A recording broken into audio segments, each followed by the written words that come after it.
नमस्कार। मधेसको एजेन्डालाई संविधानमा माग बमोजिम लेखिनुपर्छ भन्ने आन्दोलन गरिएको थियो। अझ त्योभन्दा अगाडिको कुरा गरौँ। जब गणतन्त्र घोषणा भयो देशमा, संघीयता भन्ने शब्दै परेन। नेपाल संघीय लोकतान्त्रिक गणतन्त्र हुनुपर्छ, संघीयताले मात्रै मधेसको पहिचानदेखि लिएर सबै चिजमा हित गर्न सक्छ भनेर मधेसमा एउटा ठुलै आन्दोलन भयो। त्यसपछि त्यो आन्दोलनको परिणामस्वरूप संविधानमा र व्यवहारमा पनि संघीयता कार्यान्वयन गर्नको लागि तत्कालीन सरकार, तत्कालीन राजनीतिक दलहरू तयार भए। त्यसपछि त्यो गरिएको सहमति बमोजिम कार्यान्वयनमा नगएपछि पटक पटक मधेसमा आन्दोलन हुँदै आएको छ। पछिल्लो पटक जब संविधान जारी भयो 2072 सालमा, त्यसपछि फेरि आन्दोलन सुरु भयो। आन्दोलनमा ती विगतमा गरिएका सहमति सम्झौता बमोजिम संविधानमा धेरै कुराहरू हटाएनन्। त्यो संविधान हामीलाई स्वीकार्योग्य छैन भन्नेसम्म थियो। आन्दोलनको रूप बढ्दै जाँदा नाकाबन्दीसम्मको स्थिति आइलाग्यो। त्यसपछि एक खालको सेटलमेन्ट भएर निर्वाचनमा जाने नजाने भन्दै मधेस केन्द्रित राजनीतिक दलहरू, विशेष गरेर एकताबद्ध भएर बनेको राजपा नेपाल र संघीय समाजवादी फोरमले मोर्चाबन्दी गरेर सङ्घको निर्वाचनमा भाग लिए र निर्वाचनको परिणाम पनि जसरी मोर्चाबन्दी गरिएको थियो त्यसै गरी अपेक्षित पनि आयो र 2 नम्बर प्रदेशमा मधेस केन्द्रित दलहरूकै सरकार बन्न सफल भयो। यसले मधेसको एजेन्डामा समग्रतामा एक ठाउँमा बसेर मधेस केन्द्रित दलहरू अगाडि बढिरहेछन् भन्ने म्यासेज दिइरहेको थियो। तर अघिल्लो हप्ता सरकारसँग ती आन्दोलनका एजेन्डाका विषयलाई लिएर वार्ता चलिरहेको थियो। जब जब वार्ता चल्थ्यो तब यो एजेन्डा मिलेपछि तपाईहरु सरकारमा जाने हो भनेर राजपालाई पनि संघीय समाजवादी फोरमलाई पनि प्रश्न गरिराखिएको थियो। तर राजपालाई एक्लै छोडेर संघीय समाजवादी फोरमले अघिल्लो हप्ता सरकारसँग 2 बुँदे सहमति गर्यो र सरकारमा गएको छ। यसले मधेस आन्दोलनले उठाएका एजेन्डालाई के गर्छ? मोर्चाबन्दी गरेर एजेन्डा उठाइएको थियो, मोर्चाबन्दी गरेर चुनाव लडिएको थियो। सरकारमा र सहमति गर्ने बेलामा, अझ सरकारमा जाने भन्दा पनि सत्तासँग सहमति गर्ने बेलामा फोरमले एक्लै गरेको छ। आजको संवादमा हामी यस विषयमा छलफल गर्ने प्रयास गर्दैछौँ। संवादको लागि आज हामीसँग हुनुहुन्छ राजपा नेपालका अध्यक्ष मण्डलका सदस्य राजकिशोर यादव। राजकिशोर जी, स्वागत छ। धन्यवाद। संघीय समाजवादी फोरमले 2 बुँदे सहमति गरेको छ। त 2 बुँदे सहमतिमा 3 जनाले हस्ताक्षर गरेको छ। म कुराको सुरुवात सिधै यहीँबाट गर्न चाहन्छु। 2 बुँदे सहमतिको 1 नम्बर बुँदा पढ्छु। संघीय समाजवादी फोरमले आन्दोलनका क्रममा उठाएका माग र मुद्दाहरूका सम्बन्धमा संविधानसँग सम्बन्धित विषयहरू देश र जनताको पक्षमा आपसी सहमतिका आधारमा संविधान संशोधन गरी सम्बोधन गरिनेछ। सरकारद्वारा गर्न सकिने कामहरू सरकारको नीति र कार्यक्रममा समावेश गरिनेछ। यसले तपाईहरुले मोर्चाबन्दी गरेर गरेको आन्दोलनको एजेन्डालाई एड्रेस गर्यो? सबभन्दा पहिले त यो सम्झौतै होइन। ओके। यो भनेको सम्झौता भनेको दुईटा पक्षको बीचमा सम्मान हैसियतमा समझदारी गरेर एउटा निकासको लागि गर्ने चिज हो। यो जुन 2 बुँदे सम्झौता र त्यसमा पनि 1 बुँदालाई पढ्ने हो भने यो भनेको एकतर्फी जे कुरा अहिलेको प्रधानमन्त्री, वर्तमान प्रधानमन्त्रीजीले सुरुदेखि बोल्दै आएको, आवश्यकता र औचित्यको आधारमा संविधान भनेको गीता, बाइबल, कुरान होइन। यो भनेको परिवर्तन हो र यसमा संविधान संशोधन गरिन्छ। उहाँको बुझाइमा जुन दिन आवश्यकता हुन्छ, जुन दिन उहाँले त्यो औचित्य लाग्छ उहाँलाई, हैन, त्यो दिन गरिने चिज हो। त्यसैले त्यसमा कुनै नौलोपन होइन विजयजी, एउटा कुरा हैन। अर्को कुरा यहाँले जुन भन्नुभयो, हामीले विभिन्न आन्दोलन, विभिन्न सङ्घर्षहरू गर्दै यहाँसम्म आए, राजनीति यात्रा गरिरहँदा यो मूलत यो देशको विविधतालाई, यो देशको आवश्यकतालाई, नेपाली जनताको एकाकार हुने बाटोलाई सम्बोधन गरिनुपर्छ। अनि मात्रै हामी थाई शान्ति समृद्धितिर जान सक्छौँ भने हाम्रो बुझाइले, हाम्रो चेतनाले, हैन, बुझेर हामीले त्यो आन्दोलन गरेको हो। यहाँले जुन भन्नुभयो यो मधेस, निश्चित रूपमा मधेस चाहिँ अहिले मूलधारको राजनीतिबाट बाहिर भएको हुनाले मधेसको आवाज चाहिँ भोकल भएर आयो, त्यसको हामी नेतृत्व गऱ्यौँ। तर हामीले उठाने गरेका विषयहरू खालि मधेस र मधेसीसँग सम्बन्धित मात्र होइन, यो भनेको सम्पूर्ण नेपाल र नेपालीसँग, यो भनेको राष्ट्रिय एजेन्डा हो। नेपालमा आजसम्म किन शान्ति भएन? नेपाल जस्तो प्राकृतिक साधन स्रोतले भरिभराउ भएको मुलुक, एउटा अनुपम छुट्टै साधन स्रोतले भरिभराउ भएको मुलुक किन समृद्ध हुन सकेन? खोजिँदै जाँदा हामीले यो निष्कर्षमा पुगेका हौँ। जबसम्म राजनीति रूपमा सबै वर्ग र समुदायका मान्छेहरूले स्वामित्व, यो मेरो हो भन्ने अपनत्व महसुस गर्दैन, तबसम्म त्यसको निर्माणमा उत्पन्न हुने चुनौतीहरू सामना गर्न तयार हुँदैन। त्यसैले यो मेरो हो, यो देश मेरो हो, यो संविधान मेरो हो, यो राज्य व्यवस्था मेरो हो, मैले निर्माण गरेको हो भन्ने अनुभूति गराउनको लागि हामीले जुन रूपमा, जुन स्वरूपमा सङ्घर्ष गरे पनि त्यसको अन्तर्वस्तु के हो भने सम्पूर्ण नेपाली जनताले एकै स्वरले एकै ठाउँमा नेपालमाथि भनौँ न समस्या आइपर्दा या नेपाल निर्माण गर्ने क्रममा यो मेरो हो भन्ने बोधका साथ अगाडि बढुन् भन्ने सोचका साथ गरिएको हो। अब अहिले यो संविधान बनाउने शक्तिहरूले नै यो संविधान अपुरो हो, अधुरो हो, यसमा समस्या छ भनेर भनिरहेको स्थिति छ। त्यसैले यो रियलाइजेसन भइसकेपछि कुनै अमुक दलले या अमुक नेतालाई विरोध गर्नुभन्दा म समग्रतामा अहिले हामी विभिन्न राजनीतिक चरणहरू, विभिन्न राजनीति सङ्घर्षहरू समाप्त गरेर एउटा नयाँ युगको थालनी गर्दैछौँ।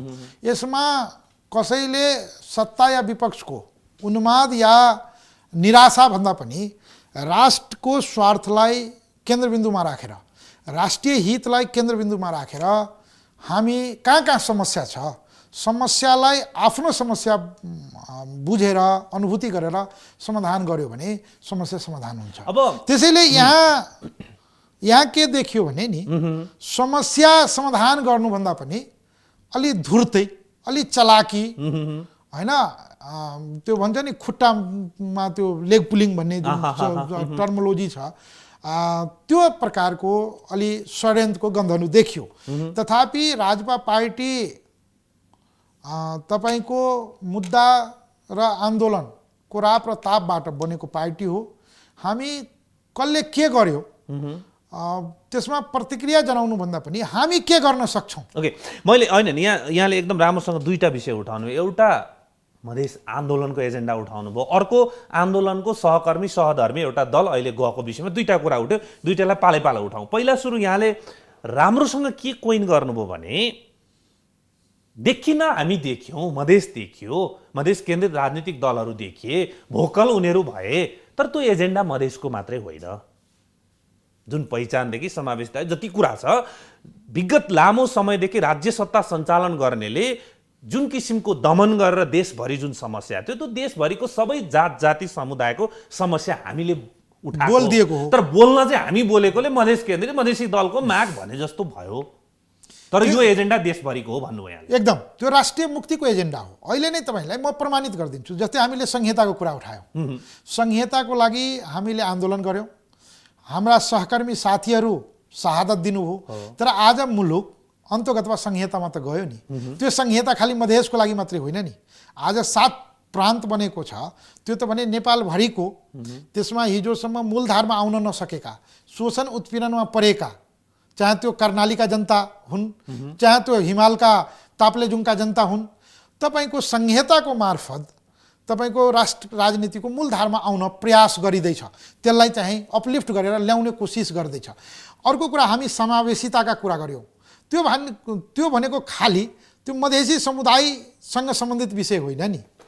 त्यो भनेको नेपालभरिका हिजो मूलधारबाट आउन नसकेका, मूलधारबाट अलग थलग पारिएका समुदायहरूलाई कसरी मूलधारमा ल्याउने भनेको विषय न हो। त्यसैले विजयजी, विषयलाई कसरी राख्ने एउटा कुरो हो, तर यो विषय भनेको सम्पूर्ण नेपाल र नेपाली जनतासँग सम्बन्धित विषय हो। नेपाल कसरी समृद्ध बन्न सक्छ? ठिक छ, त्यो त सबैको एजेन्डा भन्दै हुन्छ। यहाँले अझ यहाँ $1 मिलियन क्वेसन के भयो भने किन बुझाइ चाहिँ मधेस अथवा मधेसवादी दलको एजेन्डा, यिनीहरू कति माग्छन्, खाली संविधान संशोधनको कुरा गर्छन् भनेर फ्लोरमा किन आयो?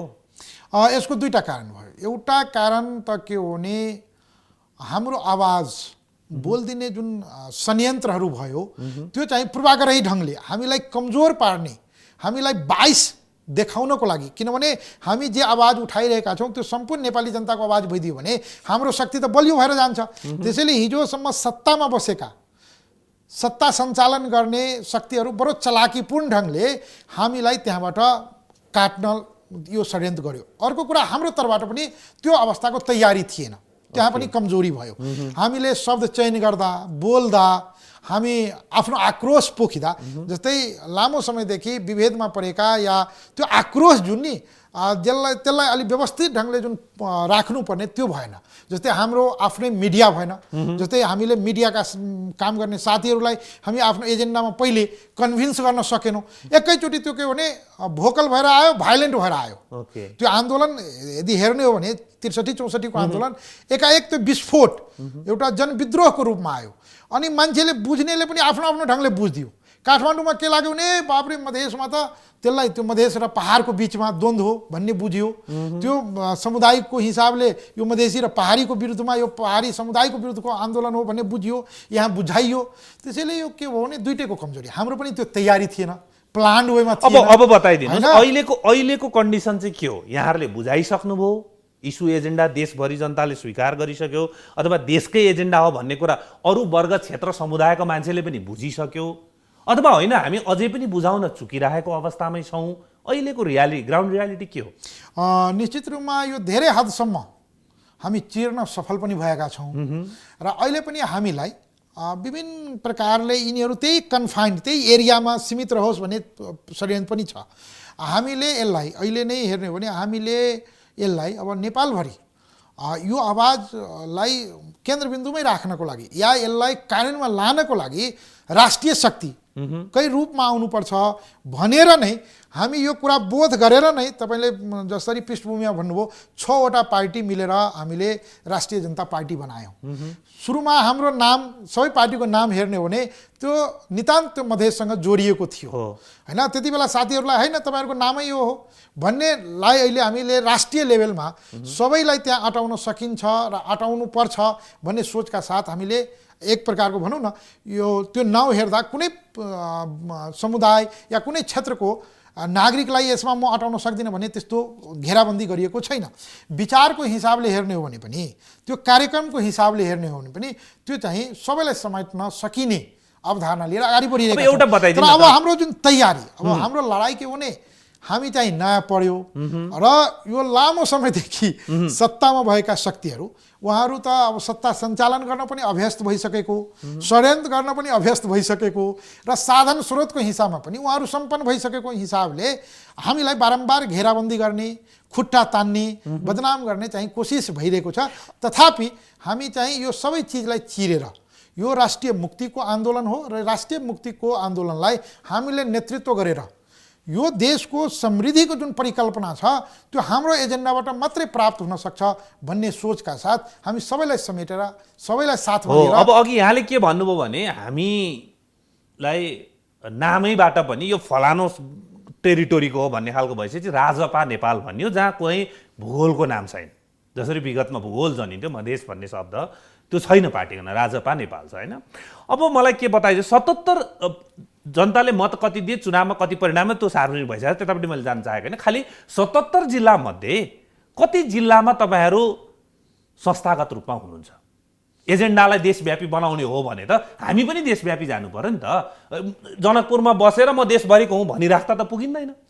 अब यसमा सुरुमा के हो भने यात्रा सुरु गर्दा कहीँ न कहीँबाट त गर्नुपर्छ, त्यो त ठिक छ होइन। हामीले सुरु गऱ्यौँ, आफ्नो आधार बनायौँ र अहिले हामी मूलत बलियो सङ्गठन तपाईँको 2 नम्बर जो 8 जिल्ला छ त्यसमा त परिणाम, चुनावको परिणामले देखायो र हामी 22 जिल्लामा सङ्गठन थियो।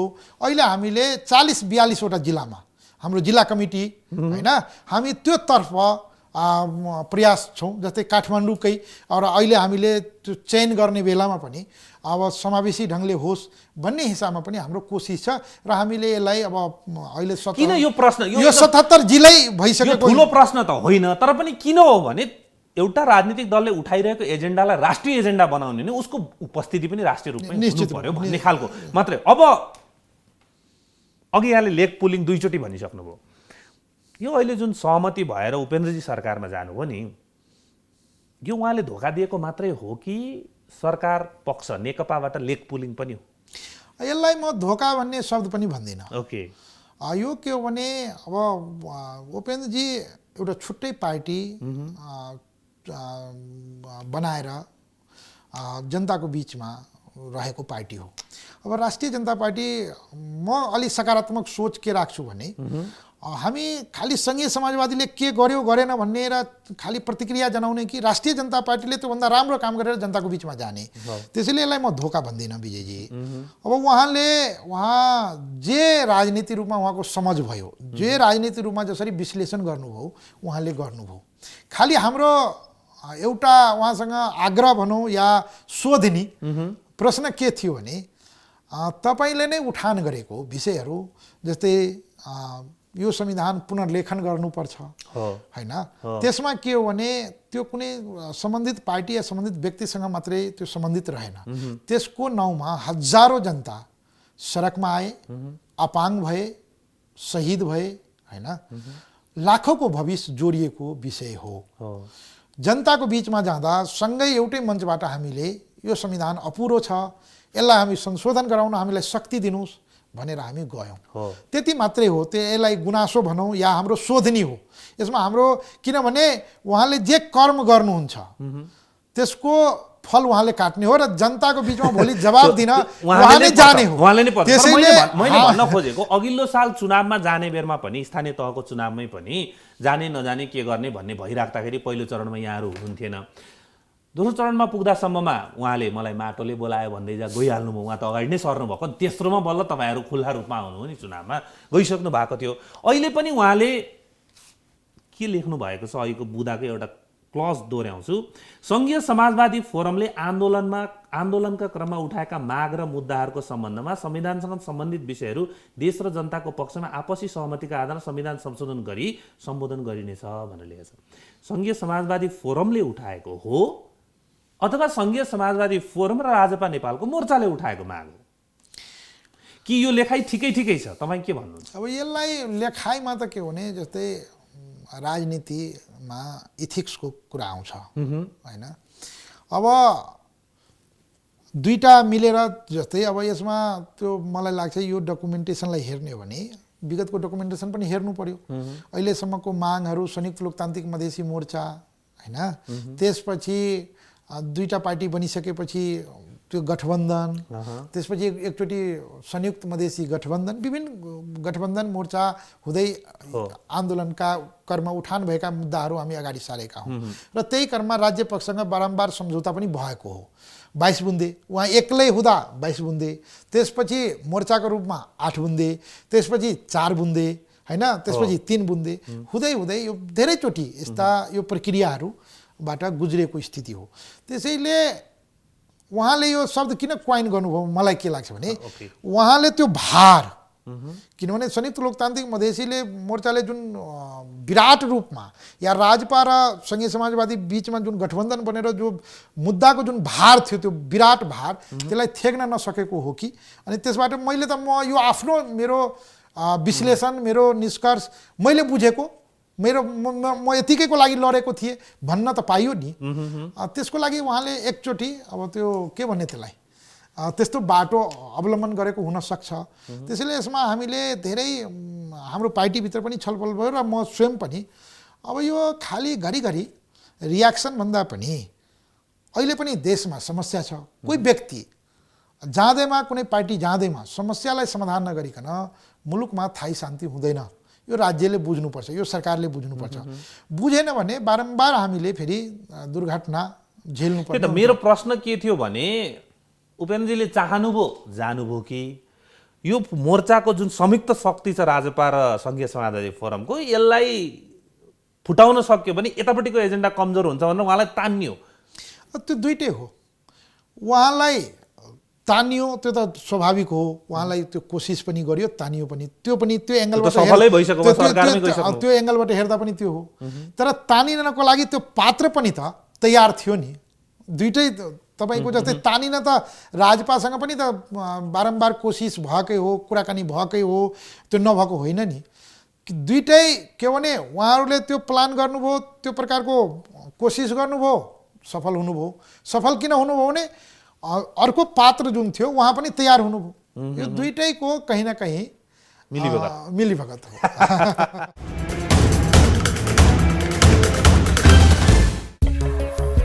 संभाष का प्रायोजक बर्जर एन्टी डस्ट पेन अब 5 वर्षको वारेन्टीको साथ। संभाष का प्रायोजक बर्जर एन्टी डस्ट पेन अब 5 वर्षको वारेन्टीको साथ।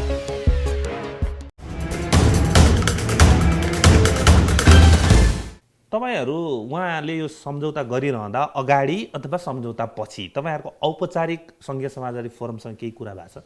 छैन। अगाडि पनि भएको थिएन। अगाडि कुरा औपचारिक कुरा भन्दा पनि उहाँले बारम्बार के भन्नुहुन्थ्यो भने यो मिडियामा जस्तै मिडियामा आउँथ्यो, कहिलेकाहीँ हामी सँगै भेट हुँदा इभन 2-3 दिन अगाडि पनि मिडियामा आएको कुरा हो, नेपालको मिडिया यस्तै हो, विश्वास नगर्नु, यो हामीलाई बदनाम गर्नको लागि, हाम्रो आपसी समझदारी भङ्ग होस्, यो आशंका पैदा होस् भन्नको लागि होइन। यसमा हामी भन्दा पनि म विजयजीलाई के आग्रह गर्न चाहन्छु भने उहाँको 2 महिनाको खाली अभिव्यक्तिलाई मात्रै हेर्ने हो भने मलाई लाग्छ प्रष्ट हुन्छ। त्यसमा पनि धेरै होइन, 1 हप्ता अगाडि मात्रै राजविराजमा उहाँले दिएको अभिव्यक्तिलाई हेर्ने हो भने पनि प्रष्ट हुन्छ। त्यसैले यसमा हामीले योपालि के गर्यो भने यो कुरा त घाम जस्तै छर्लङ्ग छ नि। उहाँले नै चुनाव पछाडि बोलेका कुराहरूलाई आधार बनाउने भने अहिले सोसल मिडियामा पनि आइरहेछ, त्यो फेसबुकहरूमा उहाँले 4वटा फोटो राखेर 4 समयमा कुन कुन कुरा कसरी बोल्नुभयो। त्यसैले यसमा धेरै टिका टिप्पणी नगरौँ। भोलि सबैलाई हामी त कस्तो जीव हो भने, हाम्रो पेसा कस्तो हो भने हामीलाई बारम्बार जनताको बिचमा परीक्षा दिन जानु पर्दो रहेछ होइन, अरू जस्तो होइन, अरू पेसा जस्तो होइन। त्यसैले भोलि जनताको बिचमा जानुपर्ने प्रोफेसन पेसा भएको हुनाले मलाई पनि जानुपर्छ, उहाँलाई पनि जानुपर्छ। त्यति बेला जनतालाई के जवाब दिने हो, मैले गरेको काम मैले जनतालाई भन्ने हो, अरूले गरेको काम पनि जनतालाई गएर भन्ने हो। त्यसको सब हिसाब किताब यदि नेपालको हामी धेरै टाढै जानु पर्दैन, यही 20-25 वर्षको राजनीतिलाई हामीले समीक्षा गर्ने हो भने, विश्लेषण गर्ने हो भने कस्ता कस्ता शक्तिहरू कस्ता कस्ता भए र कस्ता कस्ता नयाँ शक्तिहरू कस्तो शक्ति भएर गए। त्यसैले यो सबैको अन्तिम निर्णय जनताले गर्ने हो, त्यसमा छोडिदिउँ भन्ने म आग्रह गर्न चाहन्छु। ओके, अब म त्यसमा तपाईसँग मात्रै केन्द्रित भयो। अहिलेको अवस्थामा तपाईहरुले उठाइरहेको संविधानमा जे कुराहरू पुगेको छैन भन्ने कुरा पनि भयो र अब मधेसकै भोकल भएको हुनाले तपाईहरुले उठाइरहेका एजेन्डाहरूलाई यो 2 बुँदेको पहिलो बुँदाले समेट्दैन यहाँले भनिसक्नुभयो। त्यो समेट्दैन। त्यो संविधान संशोधनदेखि लिएर जति चिज मागमा छन् त्यो मागहरूको ग्यारेन्टी यसले गर्दैन हो। भनिसकेपछि अब त्यो एजेन्डा के हुन्छ? तपाईहरु फुटे अनुसार त्यो एजेन्डा छिड भएर जान्छ। फुट त देखियो नि त, उहाँ सरकारतिर हिँडिदिनु भयो, तपाईहरु बाहिरै हुनुहुन्छ, तपाईहरु नगएसम्म सरकारमा जानु हो भने भन्न मिल्दैन। अथवा सरकारमा जानु भन्दा नि मलाई लागेको इम्पोर्टेन्ट चाहिँ के हो भने सहमतिको ग्यारेन्टी हो के सुनिश्चितता, एजेन्डामा सुनिश्चितता हो नि त। भनौँ न यही उहाँले नै पनि एजेन्डामा सुनिश्चितता गरिसकेपछि सरकारमा नगएको भयो भने त्यो एजेन्डा त पुरा हुन्थ्यो नि त। त्यसकारण त्यो एजेन्डाहरू चाहिँ के हुन्छ? अब मधेसको पिपुलले जसले भोट दियो अरूतिर छोडिदियो, जहाँ तपाईँहरू एकदम बलियो हुनुहुन्छ 2 नम्बरकै, र 2 नम्बरको पिपुलले हेर्दा हामीलाई भोट माग्न आउँदा यसो भनेको थियो, उहाँ 2 जना मिलेर आउनुभएको थियो, अहिले उहाँ चाहिँ सरकारमा जानु, उहाँहरू बाहिर बसिराख्नु भएको छ भने हाम्रो एजेन्डा के हुन्छ भनेर रनभुल्ल हुने स्थिति त आयो नि त उहाँहरूको। भने त्यो पब्लिकको त्यो क्वेसनको आन्सर के हो? होइन विजयजी, हामीले कहिले पनि पब्लिकलाई, त्यसमा पनि नेपाली पब्लिकलाई अन्डर एस्टिमेट गर्नु हुँदैन।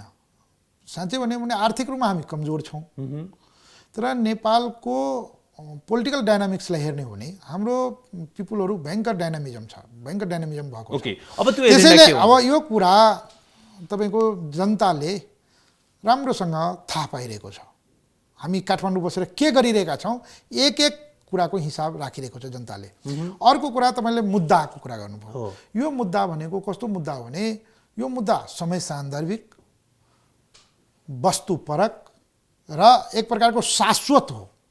व्यक्ति जस्तै म पनि भोलि केही उल्टा सिधा गरेँ भने पनि यो मुद्दा अलिकति समय चाहिँ लम्बिन सक्छ। तर म तपाईँको आज यो कार्यक्रममा, लोकप्रिय कार्यक्रममा के निवेदन गर्न चाहन्छु भने यो मुद्दा सम्बोधन नगरिकन समस्या समाधान हुँदैन। यो मुद्दा सम्बोधन गर्नै पर्छ। अब यो मुद्दा चाहिँ जस्तै 6 महिनाको ठाउँमा 1 वर्ष लाग्न सक्छ, त्यो बेग्लै कुरा हो। तर बाटो भनेको त्यही हो र सबैजना आउनुपर्छ। यही कार्यक्रममा मलाई के लाग्छ भने साथीहरू अहिले यताउति भएको छ, तपाईँ हेर्दै गर्नुहोला। केही दिनपछि यो समस्या समाधान भएन भने फेरि पनि यही कुरा लिएर उहाँ अर्को रूपमा आउन सक्न कुनै बेर छैन उहाँ आफै। किनभने यो भनेको शक्तिको स्रोत हो। अब तपाईँले के भन्दै हुनुहुन्छ भने हामीका अहिले एक खालको बुझाइ के छ भने राजनीतिक स्थिरता भयो, लामो समयदेखि राजनीतिक अस्थिरता थियो, अनि अस्थिर सरकार थियो, अब त 2/3+ भइसक्यो, त्यस कारण स्थिर सरकार भयो, अब बाटो समृद्धिको हो भन्दाखेरि तपाईँको भनाइबाट म के बुझिरहेको छु भने राजनीतिक मुद्दा सिद्धिएको छैन भन्दै हुनुहुन्छ तपाईँ। निश्चित रूपमा तपाईको अहिले रूपमा जति शक्तिशाली देखे पनि यो अलि अब ग्लोबल पोलिटिक्समा पनि एक प्रकारको यसलाई राइटिस्ट फोर्सहरू को हावा चलेको उसमा त्यो देखिन सक्छ। तर नेपालको विविधतालाई, नेपाली समाजलाई राम्रोसँग अध्ययन गर्ने हो भने हामीले उठान गरेको मुद्दाहरूलाई सम्बोधन नगरिकन तपाईको नेपालमा थाई शान्ति, थिरता हुनै सक्दैन। यो थिर देखिएको हो, यो थिर होइन। यदि यो थिर भइदिएको भए, जस्तै तपाईलाई कुनै त्यस्तो मनमा पाप छैन या षड्यन्त्र गर्ने सोच छैन भने तपाईँ खुला रूपले डिबेटमा आउने न हो। लुकी छिपी गर्नुपर्ने, षड्यन्त्र गर्नुपर्ने कुनै आवश्यकता छैन नि। त्यसैले तपाईले थिर देखे पनि, सङ्ख्याको बलमा अहिले ठुलो देखे पनि यो चाहिँ होइन। र यसको छिटै यसको प्रमाणहरू तपाईँ यसका छिटाहरू बाहिर देखिन्छ। राम्रो पोइन्ट कोइन गर्नु हो। सङ्ख्याको बलमा ठुलो देखियो, थिर देखियो, बलियो देखियो, तर नेपाली जनताले झन्डै 60 वर्षदेखि उठाएको एजेन्डाको बलमा चाहिँ यो थिर हुन अझै समय लाग्छ, भइसकेको छैन। समस्या त्यो एजेन्डा सम्बोधन नगरिकन र यो म फेरि एकचोटि दोहोऱ्याउने, र यो मधेसको मात्रै एजेन्डा होइन। एकदम 100% तपाईँले अघिदेखि भनिराख्नु भएको नेपालमा एउटा रियल डेमोक्रेटिक फोर्सको आवश्यकता छ। र त्यो डेमोक्रेटिक फोर्सलाई कहिले थर्ड पोलको नाउँमा भनौँ, कहिले अल्टरनेटिभ फोर्सको नाउँमा भनौँ, जो चाहिँ रियलमा डेमोक्रेटिक चरित्र ग्रहण गरेको, खालि नामले होइन, आवरणले होइन। त्यसैले मैले जुन कुरा, यो भनेको शाश्वत हो, यो राष्ट्रिय मुक्तिको आन्दोलन हो। त्यसैले यो कुनै एउटा समुदायसँग या कुनै एउटा भूगोलसँग सम्बन्धित विषय होइन, यो राष्ट्रिय एजेन्डा हो। अर्को कुरा यहाँले भने जस्तै या मैले भनेको जुन कुरा थियो त्यसलाई म बडो जिम्मेवारीपूर्वक फेरि दोहोऱ्याएर निवेदन गर्न चाहन्छु। सङ्ख्याको बलमा मात्रै राजनीति सधैँ अगाडि बढ्न सक्दैन। सदनमा कहिलेकाहीँ कोही बलियो हुन्छ, सडक कसैको अधीनमा हुन्छ। र यो फेरि खालि हामी नेपालमै राजनीति भइरहेको स्थिति होइन। हामी विश्वको राजनीतिलाई पनि अध्ययन गर्दा या उदाहरणको रूपमा लिन सकिन्छ। त्यसैले मुद्दा शाश्वत हो, मुद्दा वस्तुपरक हो, मुद्दा वैज्ञानिक हो। ती मुद्दा भनेको नेपालको जुन मौलिकता छ, त्यो मौलिकताको आधारमा निर्माण भएको, सिर्जित भएको कुरा हो। यसलाई सम्बोधन नगरिकन नेपालमा थाई शान्ति हुनै सक्दैन। र त्यो थाई शान्ति ग्रहण नगरिसकेपछि न राजनीति थिर हुन्छ, न त्यो सरकार थिर हुन्छ। नत्र थिरताको कुरा गर्ने हो भने अहिले त तपाईँको ठिक छ, विपक्ष पनि छ, पञ्चायती व्यवस्थामा के हुन्थ्यो र? त्यो त बोलीको भरमा कानुन बन्ने र बोलीको भरमा सरकार चल्ने, त्योभन्दा थिरता त अरू केही हुन सक्दैन। तर के भयो, कहाँ गयो त्यो शक्तिहरू? त्यसैले हामीले नेपाली समाजको चेतना, नेपाली समाजको चरित्र, नेपालको भौगोलिकता, हामीले जियोपोलिटिक्सको अवस्था र हाम्रो विविधता, यो सबै विषयको एकीकृत रूप नै राजनीति हो। ओके, अब अघि तपाईँले सुरुतिर भन्नुभएको थियो एकतर्फी रूपमा हिँड्नुभयो भन्ने कुरा अघि गर्नुभएको थियो। अब तपाईँहरूको सहकार्यमा चलिरहेको एजेन्डा, मैले अघि पब्लिकले मेरो एजेन्डा अब हरायो कि क्या यिनीहरू त छुट्टे भन्ने जुन सोचिराख्दाखेरि के हुन्छ तपाईँको आन्सर भनेको थिएँ, त्यो को परिणामस्वरूप तपाईँहरू अहिलेसम्म 2 नम्बर प्रदेशमा सँगै सरकारमा हुनुहुन्छ। अब तपाईँहरूको बाटो के बन्छ? तपाईँहरू अब एकचोटि एजेन्डालाई लिएर जो जाँदा भए पनि, ऊ सरकारमा भए पनि हामी सडकमा भए पनि एजेन्डालाई लिएर वार्तामा गरौँ एकताली भन्ने हुन्छ, अथवा होइन ऊ आफ्नो बाटो हिँड्यो अब हामीले आफ्नो बाटो हिँड्नुपर्छ भन्ने तपाईँहरू सोचिराख्नु भएको छ। त्यसो गरिरहँदा 2 नम्बरको सरकार ढल्छ। तपाईँहरू अब एजेन्डाको विषयमा है, मैले त्यो उसमा गइनँ, एजेन्डाको विषयमा अब सँगै हुनुहुन्छ, सँगै बस्ने मुडमा हुनुहुन्छ, होइन एकचोटि कुरा गरेर अनि त्यसपछि हेर्ने मुडमा हुनुहुन्छ, कहाँ हुनुहुन्छ फोरमसँग? राष्ट्रिय जनता पार्टी वहाँ सरकारमा गइसकेपछि विभिन्न प्रकारको आकलनहरू, विभिन्न प्रकारको प्रतिक्रियाहरू बाहिर आयो। यो हुन्छ सम्भावनाहरू, यो विभिन्न प्रकारकाहरू भनौँ न। र मैले सुरुमा पनि निवेदन गरेँ, राष्ट्रिय जनता पार्टी यो देशको तेस्रो ठुलो पार्टी हो र त्यसमा पनि अहिलेको वैकल्पिक शक्तिको नेतृत्व गरिरहेको नयाँ जुन एजेन्डाहरू छ त्यो एजेन्डाको नेतृत्व गरिरहेको या राष्ट्रिय मुक्ति आन्दोलनको नेतृत्व दिइरहेको पार्टी हो। यो सवालमा हामी जिम्मेवार हुनैपर्छ। कसैले के गर्यो, उसले मेरो घरतिर ढुङ्गा फाल्यो, म आफ्नो घरमै आगो लगाउने या उसको घरमा गएर आगो लगाइदिने होइन।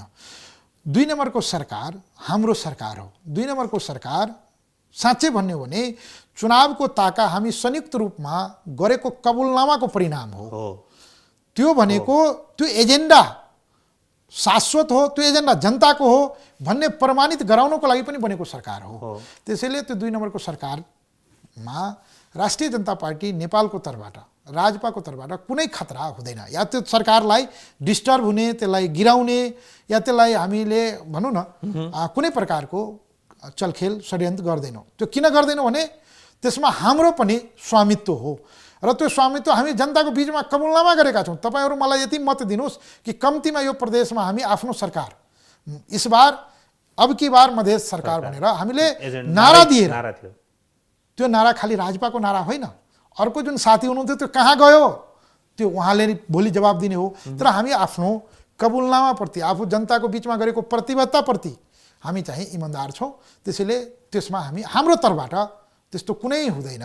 तर भोलिको दिनमा अब यस्तो छ, हात ताली बजाउनुको त अर्को पाटो पनि सुन्न खोज्यो खालि तपाईँसँग होइन। त्यो त अब उहाँले जवाब दिने हो, उहाँले के गर्ने हो नगर्ने हो त्यो उहाँले जवाब दिने हो, फेरि त्यो हिसाब जनताले लिने हो। त्यसैले राष्ट्रिय जनता पार्टी त्यो भनौँ न यहाँ सरकारमा गएको रिसको झोंकमा या प्रतिक्रिया स्वरूप कहिले पनि ठुलो शक्तिले, जिम्मेवार शक्तिले प्रतिक्रिया जनाएर बस्दैन। हामी त मूलधारको शक्ति हो। हामीले यो तेस्रो पोलको या वैकल्पिक शक्तिको राष्ट्रिय मुक्ति आन्दोलनको मूलधारको नेतृत्व गर्ने शक्ति हो। त्यसैले हामी चाहिँ सही बाटोमा जानुपर्छ। अरू साथीहरू अहिले गल्ती गरेको छ, भोलि फेरि आउन सक्छ, तर हामी त बाटो छोड्नु भएन नि, हामी त आफ्नो मूलधार त बिर्सिनु भएन भनेर हामी अगाडि बढ्छौँ। त्यसैको आधारमा 2 नम्बरमा हाम्रो तर्फबाट अहिले कुनै खतरा छैन। हामी यस्ता कुनै भनौँ न रियाक्सनमा काम गर्दैनौँ।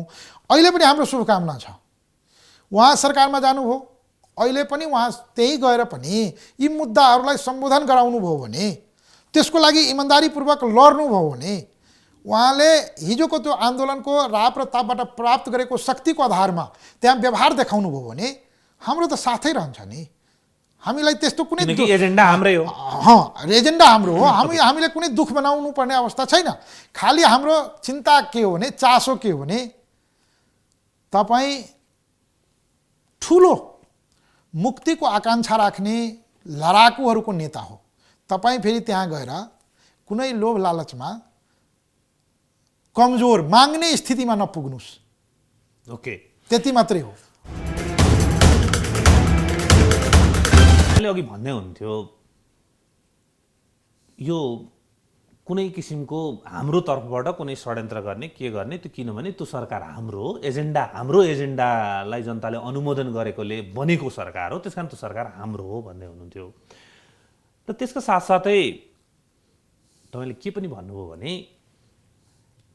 उहाँले के गर्नुहुन्छ हेरौँ होइन, तर उहाँले त्यहाँ गएर हाम्रा एजेन्डाहरूलाई चाहिँ जुन हुन् संयुक्त एजेन्डा, त्यो एजेन्डालाई चाहिँ कोइन गर्न सक्नुभयो, कार्यान्वयन गर्न सक्नुभयो भने चाहिँ हाम्रो साथ रहन्छ भन्ने हुन्छ यहाँ। यति भन्दै पनि यहाँले अघिदेखि दुईचोटि भनिसक्नुभयो तेस्रो शक्ति भनेर, थर्ड पोलको कुरा गरिराख्नु भएको छ। अब अहिले हेर्ने हो भने नेपालको राजनीति एकदम धुरीकृत हुँदै गएको छ। कम्युनिस्टहरू मिलेर नेकपा बनेको छ, सबै त होइन, एउटा बलियो कम्युनिस्ट शक्ति बनेको छ। कताकति हिजो आजको मिडियामा फोरम पनि त्यहाँ मिल्ने भन्ने खालको न्युज पनि आइरहेको छ। Let's see. अर्को प्रतिपक्षी दलको रूपमा कङ्ग्रेस देखिएको छ, तर संसद उसको मतको हिसाब गर्ने नि त बलियो नै पार्टी हो, तर सभासद पाएको सङ्ख्या हो भने कम भएकोले हो कि के हो, संसदमा निरीह जस्तो देखिराखिएको छ।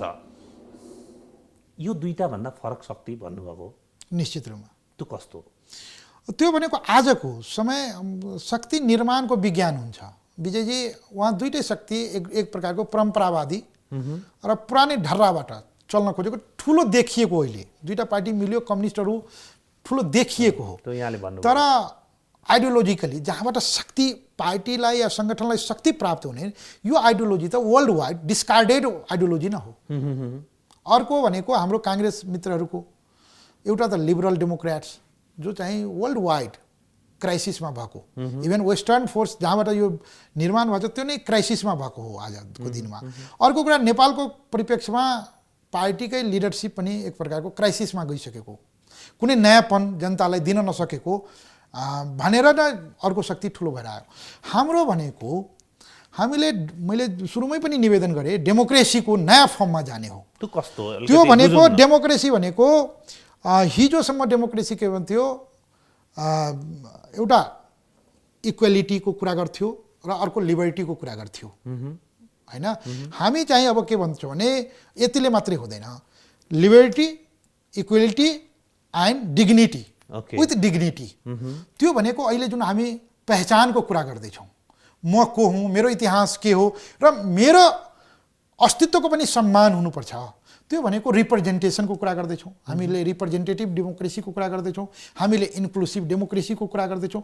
यो सबै अन्तर्वस्तुलाई मिलाएर हामीले एउटा वास्तविक लोकतान्त्रिक शक्ति, र त्यो भनेको रियल सेन्समा थर्ड पोलको नेतृत्व गर्छ। यो परम्परावादी होइन, यो विशुद्ध नयाँ। जस्तै हिजोसम्म हामीलाई यो त मधेसीहरूको पार्टी भयो भन्ने जुन थियो, यो होइन।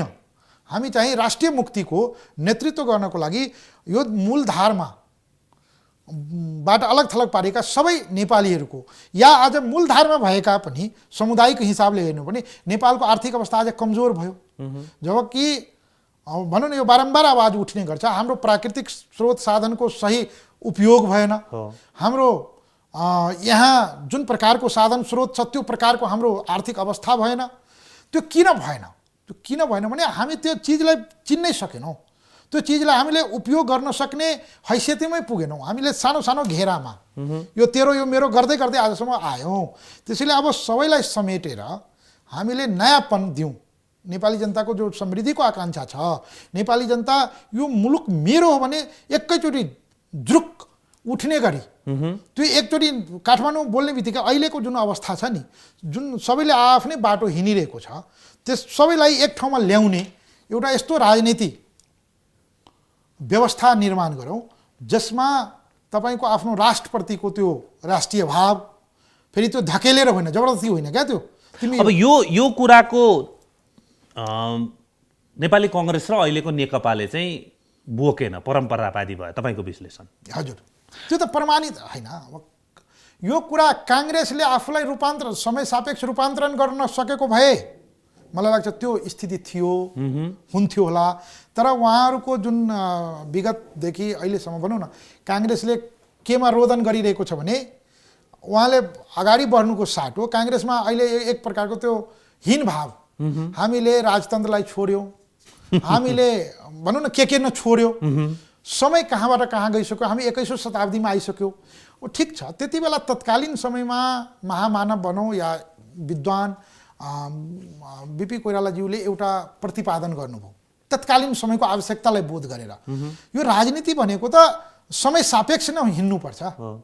त्यसैले त्यो कुरालाई आजको दिनमा कसरी जनताको बिचमा लाने भने त्यो देखिएन। ओके, अनि कम्युनिस्टहरू त प्रोग्रेसिभ भनिरहेछ नि त, अझ माओवादी समेत मिसिएको छ जसले पहिचानको आन्दोलन गरेर लडाइँ लडेर आयो होइन, यो बडो गलत हो कुरा हो। भनेको। गलत कुरा के हो भने आइडियोलोजिकली दुईटा ऊ छ। यहाँ नेपाली जनतालाई ठगेर भनौँ या धोका राखेर माओवादीको क्लास स्ट्रगल हो। उहाँको क्लास स्ट्रगल कहिले पनि हामीले जे कुरा गरिरहेको छौँ त्यो क्लास अफ सिभिलाइजेसनको कुरा गरिरहेको छौँ, हामी आइडेन्टिटीको कुरा गरिरहेछौँ। क्लास स्ट्रगलमा आइडेन्टिटीको कुनै हुँदैन। उहाँले त के गर्यो भने जनतालाई लडाउनको लागि, आफू शक्तिमा आउनको लागि त्यो कुरालाई उहाँले मात्रै त्यो गरिदिएको हो। जबकि त्यो आइडियोलोजिकली यदि विश्लेषण गर्ने हो भने त्यो एकअर्काको विरोधाभास, अपोजिट पोलमा जाने चिज हो। तर नेपालमा कहिलेकाहीँ त्यो तपाईँको त्यो हुन्छ नि लोकल फर्मुला, लोकल मेडिसिन काम गर्दो रहेछ, जसको आधारमा केही दिन चल्ने हो। त्यसैले भनेको उहाँहरूले भन्न चाहिँ पहिचानको लडाइँ भन्नुभयो, तर गर्न चाहिँ वर्ग सङ्घर्ष मात्रै गर्नुभयो भन्नुभएको। उहाँले न पहिचान गर्नुभयो न वर्ग सङ्घर्ष के गर्नु, क्लास स्ट्रगल भन्ने हुन्छ जुन लोकल लेभलमा रहेको। उहाँले खिचडी बनाएर जनतालाई रन्नभुन्न, क्लास स्ट्रगलमा पनि उहाँ इमान्दार हुनु भएन। उहाँ त अब भनौँ न उहाँकै सहकर्मीहरू एक प्रकारको अब मोहन वैद्यहरू यो कम्युनिस्टै रहेन भनेर छोडेर हिँड्नुभयो। हामीहरूको बुझाइमा, पहिचानवादी आन्दोलनका नेतृत्वकर्ताहरूको बुझाइमा पनि उहाँ पहिचानमा पनि टिक्नु भएन, जसको कारण के गर्यो उहाँले जुन समयमा के भेष धारण गर्नुपर्छ त्यो धारण गर्दै हिँड्नुभयो, जसको कारण उहाँ अहिले पनि स्पष्ट होइन। र यो भोलि अब अहिले त उहाँहरू एक्लैलाई छोडिदिउँ, मिसिएर नेकपा भन्ने शक्ति नै भइसक्यो, कम्युनिस्टको भन्ने छ। अब विगत 60 वर्ष 70 वर्षदेखि नेपालमा कम्युनिस्ट आन्दोलन पनि चलेकै हो, विगत 60-70 वर्षदेखि नेपालमा राजनीतिक आन्दोलन पनि चलेकै हो। त्यो दुईटैको रिप्रेजेन्टेसन हामी गर्छौँ। हामी कम्युनिस्ट सरकार हौँ, हामीसँग राजनीतिक स्थिरताका लागि प्रशस्त बहुमत छ भन्ने उहाँहरू, र यो जम्मै एजेन्डा अब हामी बोक्छौँ भन्ने हुनुहुन्छ। त्यो बोक्नै सक्दैन नि, बोक्न सकेन भने कहीँ न कहीँ उहाँ त एउटा किनारमा जानु पर्यो। उहाँ कहाँ हो? जस्तै अहिले नै यदि हामीले, म त्यही भन्छु, यहाँ समस्या के हो भने कहिले पनि त्यसरी चर्चा भएन। यदि उहाँहरूकै यो 2-4-5 वर्षको निर्णयहरूलाई या बोलेका कुराहरूलाई तपाईँको प्रेस रिलिज गरेका निर्णयहरूलाई हेर्नेहरू मिलाउने हो भने आकाश जमिनको फरक नै छ। एक समय यस्तो थियो जहाँ अहिले एउटै पार्टी बनेको छ, त्यो एकले अर्कालाई त्यस्तोसम्म आरोप, अराजनीति भाषामा पुगेर पनि आरोप लगाउनु। त्यसैले मैले के देखेको छु भने अब एउटा परम्परावादी चिन्तन बोकेर परम्परावादी ढर्राबाटै बढिरहेको एउटा शक्ति, जसको नेतृत्व अहिले प्रोग्रेसिभ भनौँ या कम्युनिस्ट भनौँ, जसको नेतृत्व नेकपाले गरिरहेको छ भने अर्कोतिर डेमोक्रेट्सको नेतृत्व चाहिँ काङ्ग्रेसले गरिरहेको छ। तर यो दुईटाले यदि यो 25 वर्षको राजनीति यात्रालाई गर्ने हो भने समस्या त समाधान भएन नि। समस्या समाधान भएन र तपाईँको 63-64मा एक प्रकारको एउटा आवाज भोकल भएर आयो, जसको नेतृत्व हामीले गरिरहेको छौँ अहिले। र त्यही अनुरूप यदि संविधान निर्माणदेखि लिएर सबै विषयलाई हेर्ने हो भने अहिलेको राजनीतिको केन्द्रबिन्दुमा त्यो विषय छ अहिले। त्यसैले म त्यो सम्भावना देख्छु। थर्ड पोलको जुन मैले बारम्बार कुरा गरेँ, अल्टरनेटिभ फोर्सको जुन कुरा गरेँ, त्यसको प्रचुर सम्भावना छ। र त्यो नेपाल यहाँले अघि दुईचोटि दोहोऱ्याइसक्नु 62-63 का आन्दोलनको सङ्घीय लोकतान्त्रिक गणतन्त्र भयो, सामन्ती सत्ताको चरित्र बोकेको राज संस्था गयो हैन, त्यसपछि गएर हामी सङ्घीयता रूपमा देखिरहेका छौँ। यसले अब फङ्सन कसरी गर्छ हेर्नै बाँकी छ। यो जम्मै राजनीतिक उपलब्धि हुन्, जनताको उपलब्धि जुन उसको आइडेन्टिटीसँग, जुन विगतदेखिको आइडेन्टिटीसँग जोडिएर उसले जुन चिज खोजिरहेछ राज्यसँग, त्यो प्राप्त भएको छैन। छैन। संहिता त अहिले पनि संहिता त आयो, संविधानमा लेखियो, जसले लेख्यो त्यो शक्तिले पनि यो संहिता आत्मसात गरेर, यो संहिता फ्लोस यो संहिताले जनताको जीवनमा गएर परिवर्तन गरोस् भन्ने चाहेकै छैन। त्यसको उदाहरण तपाईँले यो बजेटलाई हेर्नुहोस् न। अहिले पनि बजेट जुन मनोविज्ञान, जुन चिन्तनबाट आएको छ, यो भनेको संहिता अहिले पनि केन्द्रको खटनपटनमा ऊ जहिले पनि तपाईँलाई दिइरहने, तिमीलाई यति दिन्छु है, तिमी यति चुप लागेर बस।